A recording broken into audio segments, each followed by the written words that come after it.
Hello everyone and welcome back to my channel. Now today I have more news for you, but before we get into this video, if you enjoy my content or if you think you're going to enjoy my future content, remember to leave a like, subscribe, follow me on all social media platforms, because that will help my channel grow and it will provide great news and current events for you to keep you up to date. Now, let's get into this article. As you can see, Joe Biden, Sleepy Uncle Joe, begins calling for mask wearing nationwide.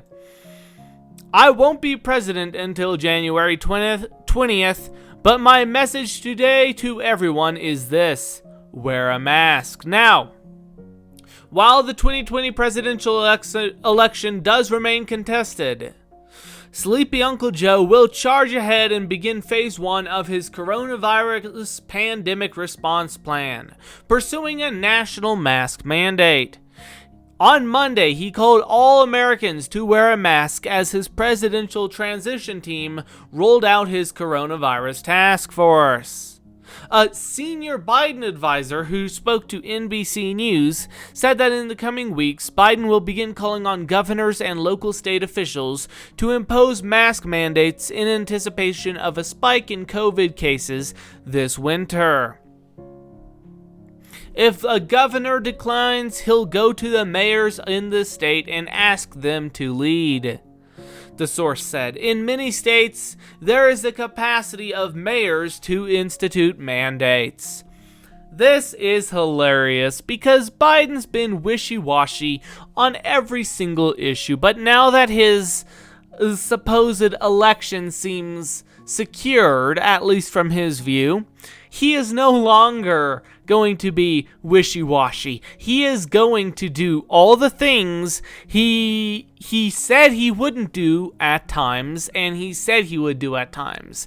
These things, which are blatantly unpatriotic and are essentially coercion, he will be implementing, and this is a massive problem.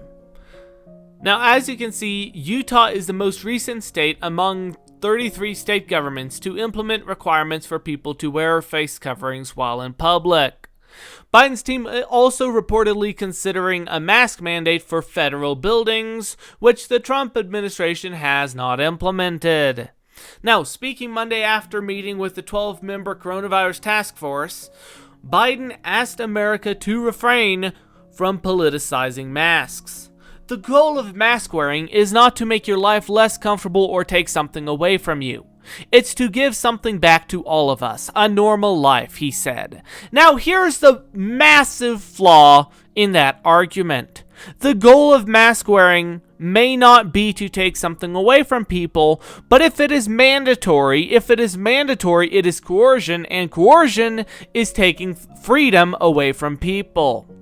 In no way should this be allowed. This is not an argument by Biden. This is essentially word salad. There is no argument for why masks should be mandated in this sentence.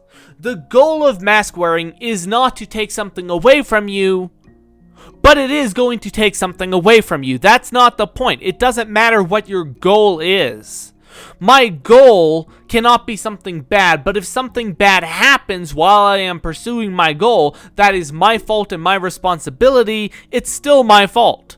It still happened because I was pursuing that goal. Now, he said wearing a mask is not a political statement, but it is a good way to start pulling the country together. It doesn't matter who you voted for, where you stood before Election Day. It doesn't matter your party, your point of view. We could save tens of thousands of lives if everyone would just wear a mask for the next few months. Not Democrat or Republican lives, American lives. And that's a nice sentiment, and I'm not opposed to anyone who wants to wear a mask wearing a mask. However, it is incredible to assume that this is not a blatant violation of freedoms if it is mandated. If it is required, this is clearly unconstitutional. Biden's supporters in general probably don't see this, and even if they do, they're not going to mind. That is the problem with the democratic ideologies is they push for coercion. They push for regulations. That is not acceptable. That is a blatant use of force to remove someone else's freedom. And that is why freedom should be viewed as the most important thing to any human being. Now, let me know what you think, though. Let me know in the comments below. What do you think? Do you think there should be a legal requirement to wear masks, or do you think it should be the personal responsibility of people because we aren't immature toddlers who can't make our own decisions? Let me know. Remember to, if you enjoyed this video, leave a like, subscribe, follow me on all social media platforms, and I will see you in the next video.